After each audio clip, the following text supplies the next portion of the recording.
Halo semuanya, perkenalkan nama saya Nadira dan sekarang saya akan membahas mengenai praktikum geologi tentang rekonstruksi penampang. Oke, jadi pertama-tama nih kita punya soal seperti ini.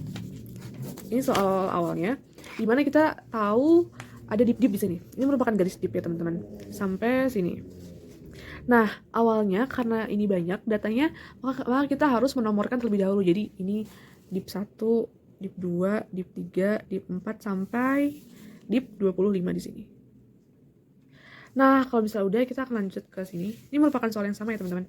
Jadi, kalau udah dinomorin semuanya sampai dip 25, baru kita akan menggunakan informasi dip itu untuk mencari garis G.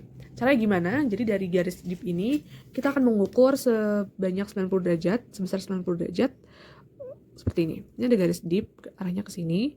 Terus, jika kita ukur 90 derajat, maka kita akan mendapatkan garis G1, seperti ini. Nah, ini merupakan garis G1. Kita harus menemukan garis G dari dip 1 sampai dip 25 untuk mempermudahnya. Jadi misalnya ini dip 10 nih. Terus kita menggunakan busur sebesar 90 derajat, kita akan menemukan garis G10 di sini. Ini kan garis G10. Dan sampai seterusnya. Setelah kita menemukan garis G, kita menemukan garis C. Gimana cara taunya? Garis C merupakan garis perpotongan antara dua garis G yang berdekatan.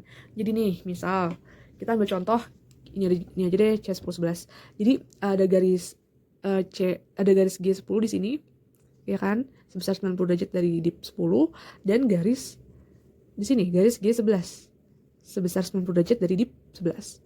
Nah, kalau kita teruskan garisnya memanjang, kita menemukan titik pertemuan antara dua garis ini. Nah, ini kita namakan titik C10-11.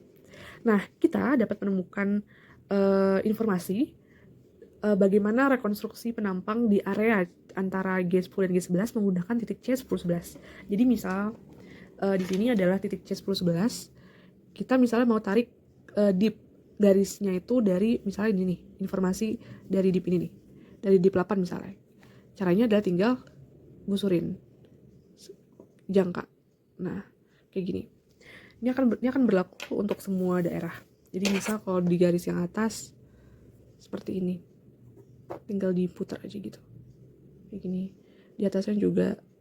Ini kita bisa menggunakan informasi C10-11 untuk semua garis di area antara G10 dan G11.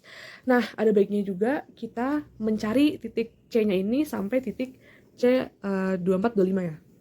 Di sini. 24-25 di sini nih. Pokoknya intinya cari titik C di antara dua garis yang berdekatan.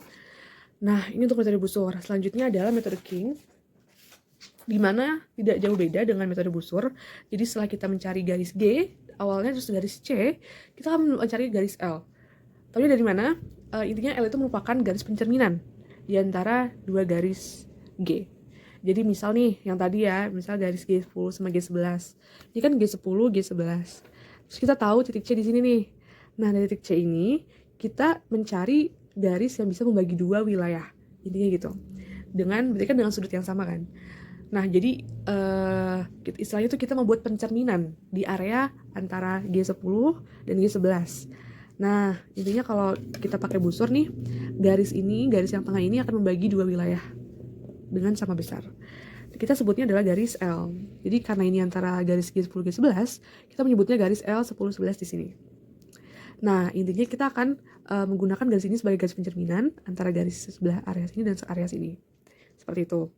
Nah, ini akan berlaku untuk semua daerah garis dip sampai nanti garis 25. Jadi nanti kita akan mendapatkan garis L 24-25 kayak gitu. Ini kita gunakan untuk pencerminan. Ya, nantinya hasilnya seperti ini.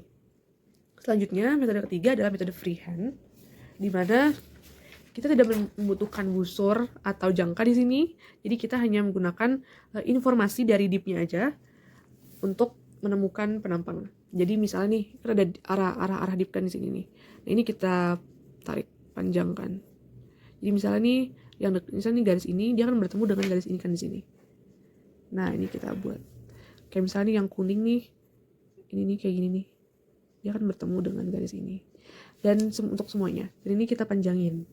Nah, setelah itu kita bisa buat dengan menggunakan warna-warna, bisa menggunakan pensil warna atau misalnya semacam krayon seperti ini yang saya gunakan, dan bisa banyak lagi untuk mempermudah visualisasinya. Jadi sekian dari saya, kurang lebihnya mohon maaf. Terima kasih semua.